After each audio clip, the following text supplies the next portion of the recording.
Xplay is back with a hands-on demo of the year's most anticipated game, Call of Duty Black Ops 2. Plus, reviews of StarHawk and the new Ghost Recon. Xplay starts right now. All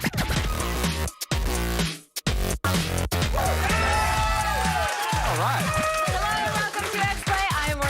And I am Blair Herder. Let's take a moment and admire our new set here. I told you all of those business lessons that I learned from Breaking Bad would pay off. All right. Look what that bought us right here. All right, seriously though, back to business. We've got obviously a huge show today. Coming up, reviews of all of the latest games, including the PlayStation 3 exclusive StarHawk. If you're looking for a serene, peaceful experience, you should probably go play Journey, because this game is loud, crazy, and way over the top. Way different experience. Plus, we take on Tom Clancy's Ghost Recon Future Soldier. The game actually hypothesizes that in a few years, our soldiers will all be invisible and reading orders that are written across the sky. It could happen. But first, it's time to talk about the game that's smashing pre-order records, Call of Duty Black Ops 2. The next chapter in gaming's most successful franchise moves from the Cold War into the future. Let's go hands-on.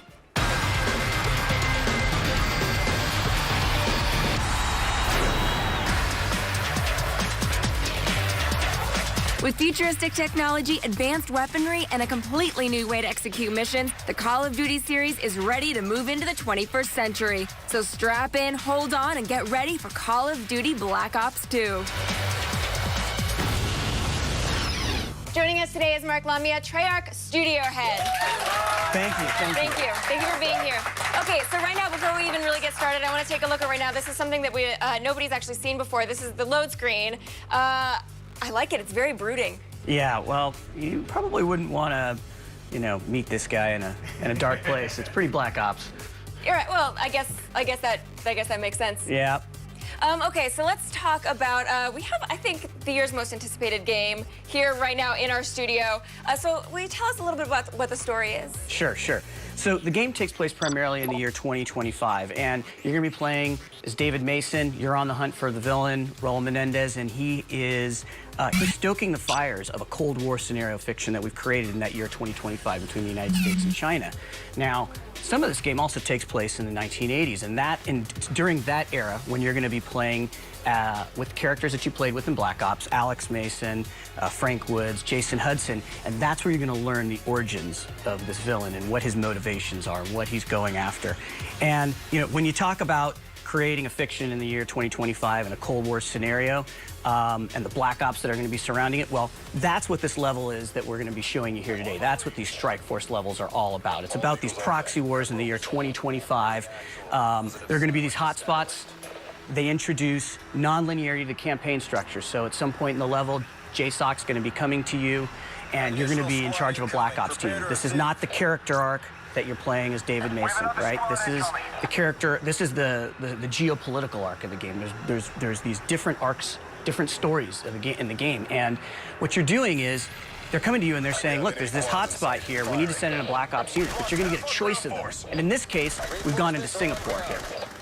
And, like I said, it introduces not only the campaign, but what you're also going to see is it introduces sandbox gameplay and all kinds of new gameplay elements. Shannon is right now playing it straight up, first-person shooter, gun in hand, boots on the ground, like you'd expect from Call of Duty. But you also notice that she can do a lot of other things, and I think that's what this mode is going to be all about. There's going to be a lot of unique gameplay. How you want to take on these levels will be up to you. So now she could do it in a different, she couldn't sort of do the sort of standard Rambo method. She could kind of do it a different way. She could, absolutely. So, for example, if she wants to, right now what she's done is she's gone to Overwatch mode, and she's taking a more strategic approach to the level. She wants to take a look at where her Black Ops squad is. She wants to take a look at what the enemies are doing, and she's laying down some waypoints for her squad and for the equipment that she has on the battlefield. Right now, she's moved into one of the units there, and she's doing some battle. But she can also take control of all of the technology on the battlefield in this particular level. Now, each of these levels are going to be different. You're not necessarily going to come in with the same equipment in each one of these levels. In this one, there's an interesting match going on where you are fighting a team that also has the technology of the battlefield there. So she was just fighting a claw there, right? That's the cognitive land assault weapon. That is a heavy piece of machinery. She's an assault sentry drone right now. She's just decided, you know what, I want to take over one of the drones in the battlefield. It's fast, it's agile, it can take on this heavy the cognitive land assault weapon that would have totally wiped her out if she tried to go toe-to-toe with it as a Black Ops soldier. Now, is this something that she could actually, complete the whole level in Overwatch, or is this something that, you really got to get in there and do some fighting on your own? No, you could, well, yeah, you can complete this level however you want. That's actually the cool thing about this. One of the things we were going after is we wanted to be able to provide choice and nonlinearity and some sandbox gameplay to that Call of Duty experience. We have cinematic gameplay that everyone loves from Call of Duty. That we have that there in spades.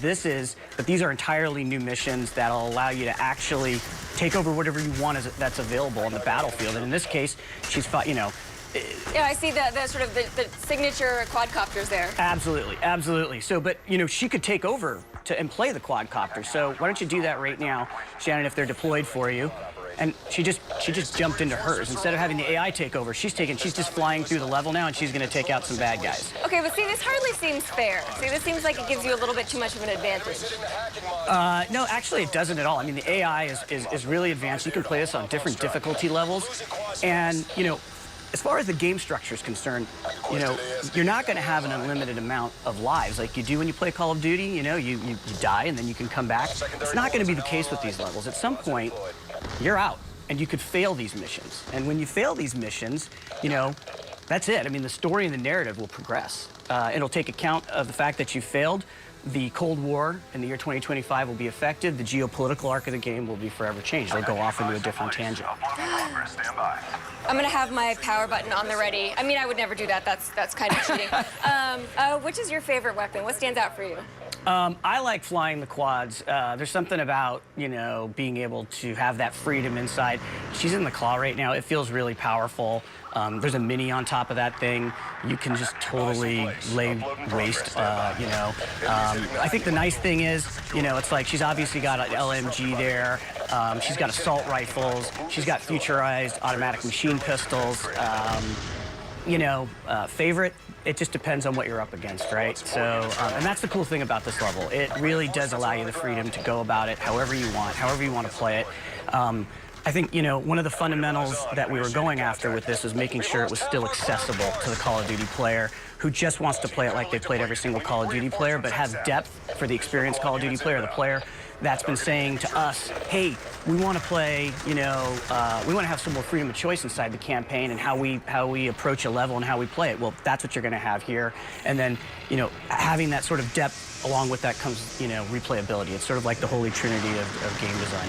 All right, well, I know that we have more questions, so Mark is going to stick around and answer more Black Ops 2 questions later in the show because we've only scratched the surface. But first, let's send it over to Blair. You're really good at this game. Well done. Coming up on Xplay, we're going to play the role of financial advisor. This isn't going to go poorly. And tell you if the PS3 exclusive StarHawk is worth a buy, as well as the latest Tom Clancy title, Ghost Recon Future Soldier. All that, plus more Black Ops 2 with Treyarch's Mark Lamia. We'll be right back.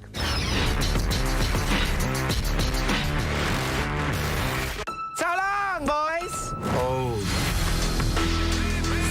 So beautiful!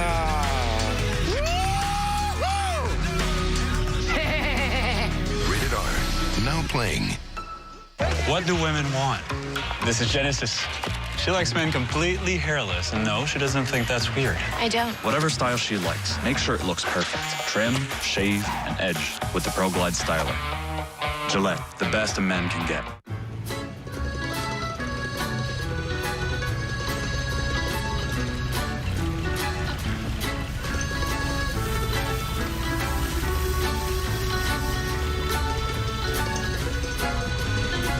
Looking good, Flo. Feeling good. Feeling real good.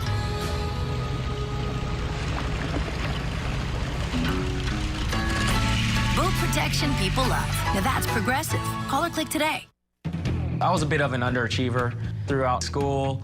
I didn't really think of myself as, a mechanic or technician until I considered going to UTI. Are you serious about making a change? How about a career that starts sooner than you think? Everything that I've learned at UTI is applicable to what I do today. UTI is the latest technology, the latest equipment. UTI partners with the top names in the industry, so you get the experience you need to work on their cars and trucks. The instructors, they're here for us. They're here to make sure we succeed. The passion, the drive is, you feel it when you come to UTI. There's so much opportunity out there in this field. Really no job out there that you can't have. People recognize UTI as the best. Going to UTI can be a real life changer. Want to talk UTI programs, campuses, even financial aid? Go to uti.edu or call. Let's get the conversation started. At 24, I bought my first house. I got a pretty nice company car. Wow, this is my life. Your career starts your first day at UTI. Are you ready? Call now. Late Night with Jimmy Fallon Channing Tatum is coming to the new Esquire network at 7 o'clock. Kate Upton. Maybe we should call it Cocktail Hour with James Fallon. Oh, yeah. How was third grade, Jimmy? Maybe not. Late Night with Jimmy Fallon. Weeknights at 7, coming this summer on the new Esquire network.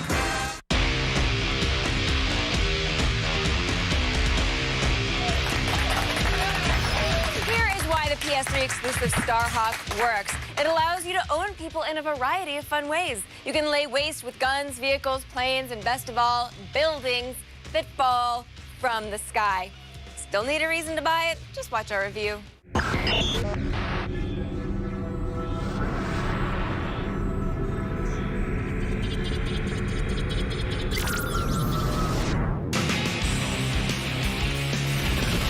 When your pappy is a multiplayer-only dogfighting game, things are expected of you. All right, I'm in.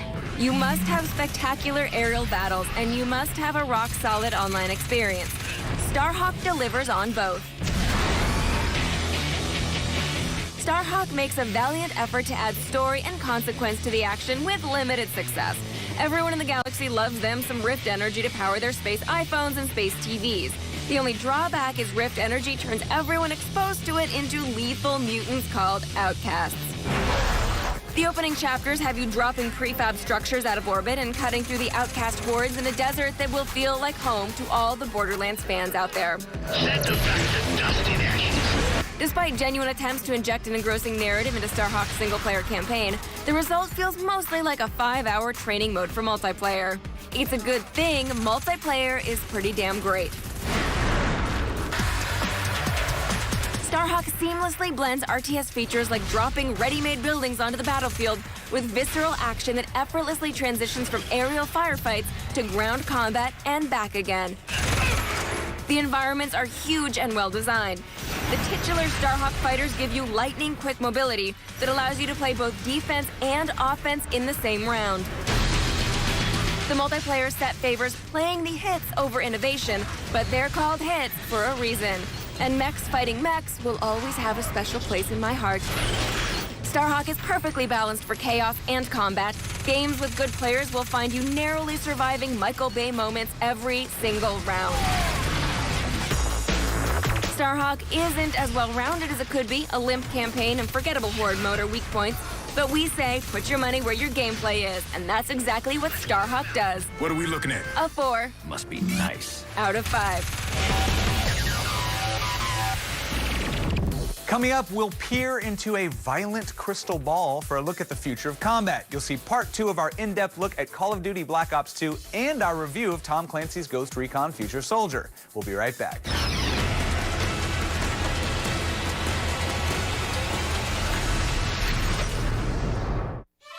Little Caesar's new deep dish pizza begins with the very best.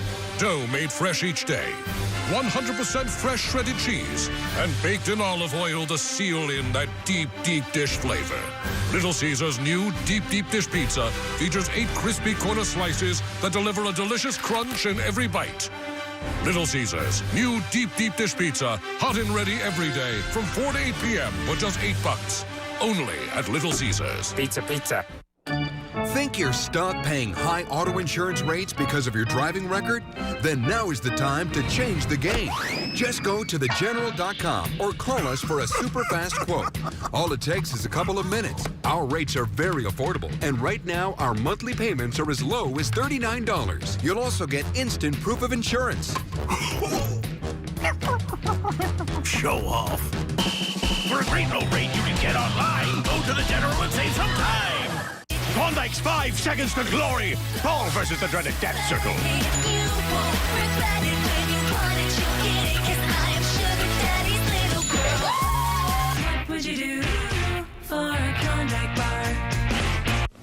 So, dude, what's up with the kittens? They're super soft. Yeah, but why don't you just wear a Hanes Comfort Blend shirt? It's just as soft as those kittens, but, you know, it's a shirt. Yeah, but these are kittens. But that's the point. See, Hanes has new super soft shirts. That way you don't have to wear kittens. I see.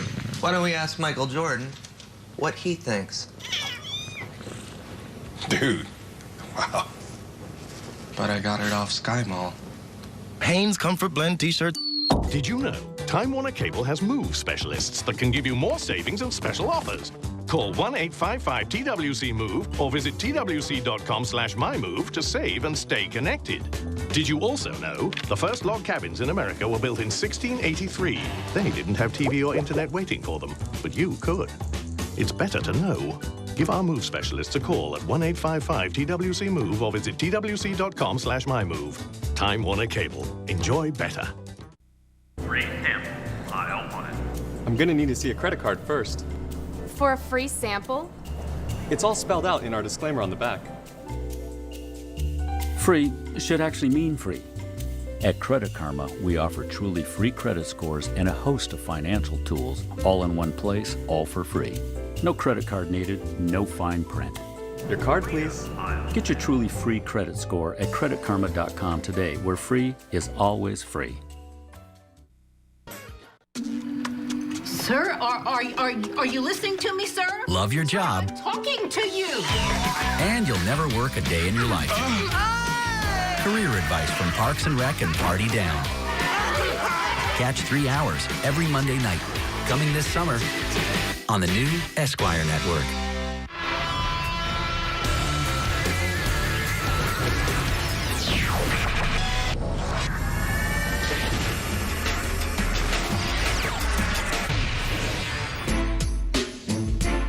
Game consoles are quickly evolving into full-blown home entertainment centers that can deliver a whole lot more than just video games to your living room.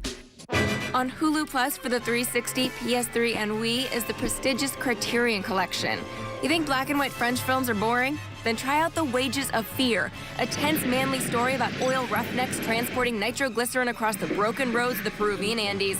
Poor suspension, potholes, and the possibility of a huge explosion make this cinema classic an edge-of-your-seat must-watch on your game console.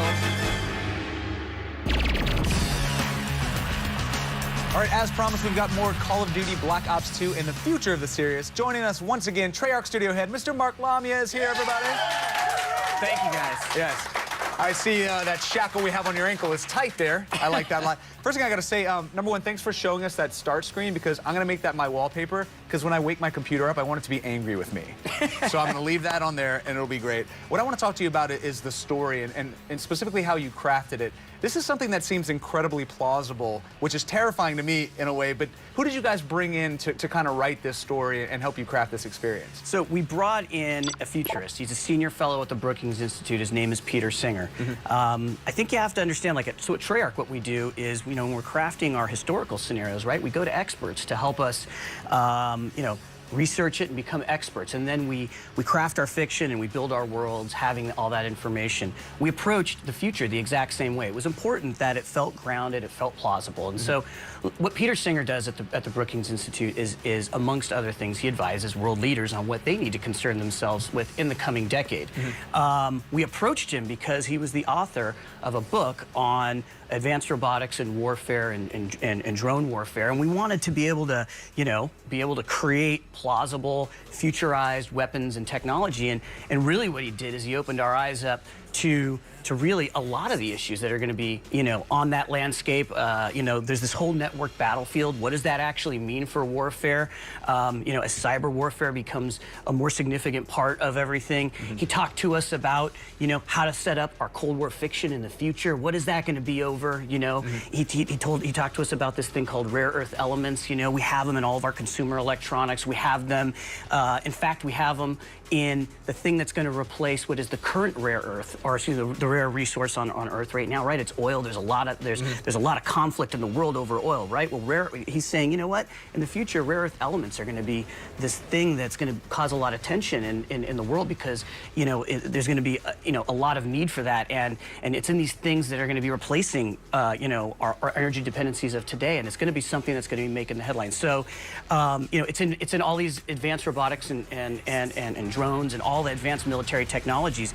And what he's saying is basically, hey, look, you're going to have this scenario in the future where, you know, you could have these tensions that are going to rise in, and that, you know, there is a country, China, that controls most of these in the world, and you could craft a fiction where you can see how the tension in the world might you know, come about because of this. So what I got from all that is that 5 years from now, you could murder me in a grocery store for the materials of my cell phone. It's basically what you're saying here. This is a future that we may have coming to us. And one of the coolest things I think about the story and the crafting of the story is you actually recruited a pretty prominent Hollywood screenwriter to help create the villain.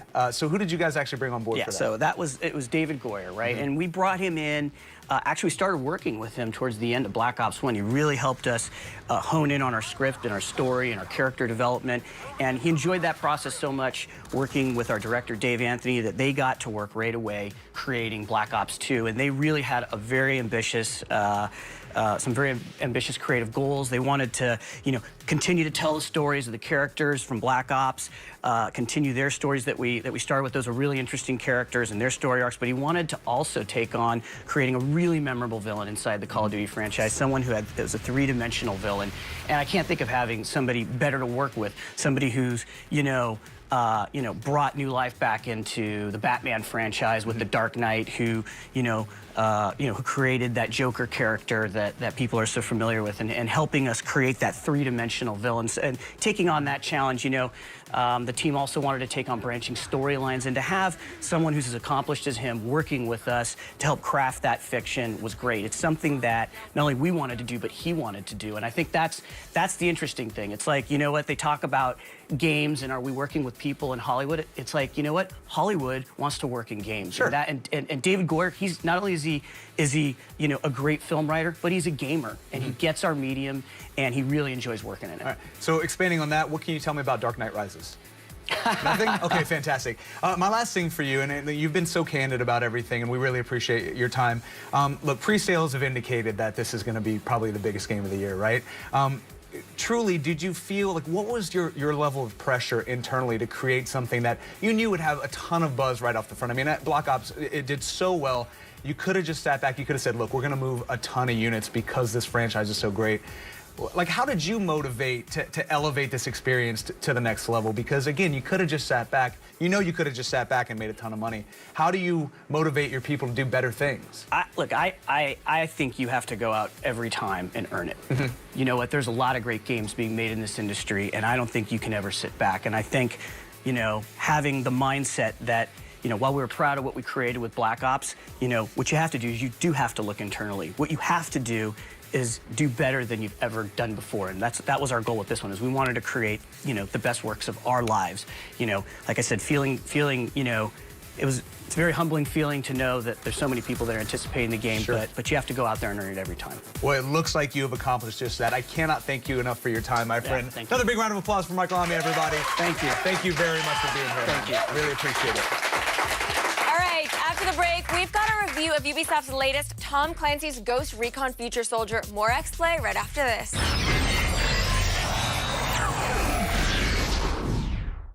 Are you ready?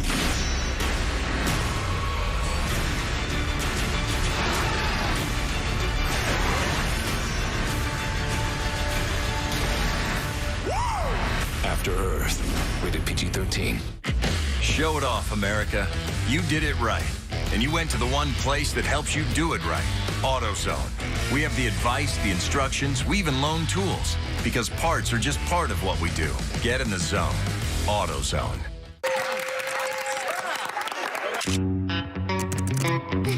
Say cheese. Shouldn't the photos you share from your smartphone be photos actually worth sharing? Introducing the Nokia Lumia 928, only on Verizon 4G LTE. Easily capture vibrant photos in near darkness, even without the flash. Sharing photos from the best low-light smartphone camera around. That's powerful. Verizon. Hi, I'm Mike, founder of DollarShaveClub.com. What is DollarShaveClub.com? Well, for $1 a month, we send high-quality razors right to your door. Each razor has stainless steel blades, an aloe vera lubricating strip, and a pivot head. It's so gentle a toddler could use it. And do you like spending $20 a month on brand name razors? 19 go to Roger Federer. I'm good at tennis. And do you think your razor needs a vibrating handle, a flashlight, a back scratcher, and 10 blades? Your handsome grandfather had 1 blade and polio. Looking good, pop up. Stop paying for shave tech you don't need. And stop forgetting to buy your blades every month. Alejandro and I are going to ship them right to you. So start deciding where you're going to stack all those dollar bills I'm saving you. We are DollarShaveClub.com, and the party is on.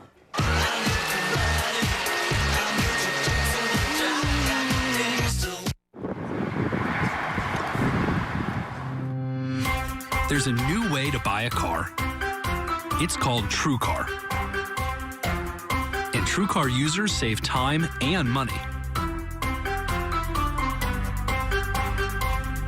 Use TrueCar and make sure you never overpay. Visit TrueCar.com today. Sometimes it's not where you go, but who you're with. Hi, I'm Joel McHale. I have a surprise for you. I love this part of town. Hong Kong has snake soup. Snakes! Do it! The Getaway, coming this summer on the new Esquire Network.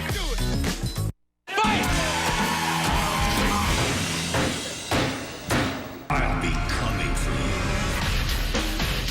Enjoy this power while you have it. Welcome back to the show. Tom Clancy's Ghost Recon Future Soldier is, you guessed it. What is it? About future soldiers. Oh. You are given a ton of high-tech gadgets as well as some competent squad mates. And that gives you the option to go in shooting or direct the action and take a back seat. Find out why it all works in our review.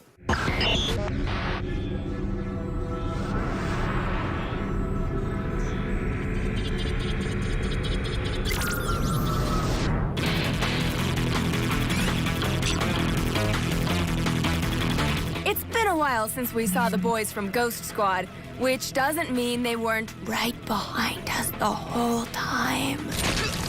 But Ghost Recon Future Soldier has finally come out of hiding. The somewhat forgettable story concerns the usual collections of missions and exotic locations as you track down a threat to the United States and possibly the world. The missions themselves are very well thought out, and you are constantly doing cool things that are presented in cool ways. You just won't really care why you're doing them. Blah, blah, blah. I don't care. The game lives up to its title, giving you tons of high-tech gadgets to play with that tilt the rules of engagement in your favor. Most prominent among these is probably the optic camo suits, which make your squad a literal ghost team as you sneak past foes in plain view and set up synchronized kill shots with your team. Hostile neutralized. The sync shot means that you can play through most of Future Soldier without even firing your weapon, should you so choose. The game is perfectly willing to let you play in the way you want to play, and the responsive controls fully support this.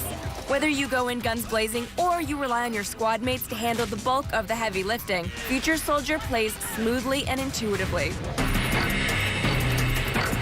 You unlock equipment constantly in the campaign, but none of it can be used in guerrilla mode, Future Soldier's Horde equivalent. You're stuck with whatever loadout the game gives you. As a result, there's no real sense of progression in this mode. You can play through the 50 waves and have fun doing it, but there's no carrot to keep you coming back. Competitive multiplayer, on the other hand, is great. Future Soldier avoids the standard deathmatch routine and instead offers 4 objective-based modes. There's not a whole lot that's new, but this is a clever riff on familiar ideas. Combined with the top-notch controls and all the toys to play with, and you have one of the strongest modern combat games on the market right now. Ghost Recon Future Soldier is an exceptional game housed in a rather generic shell. There are things that will annoy the hell out of you, no question. But there's also a ridiculous amount of fun to be had if you can look past them. A 4 out of 5.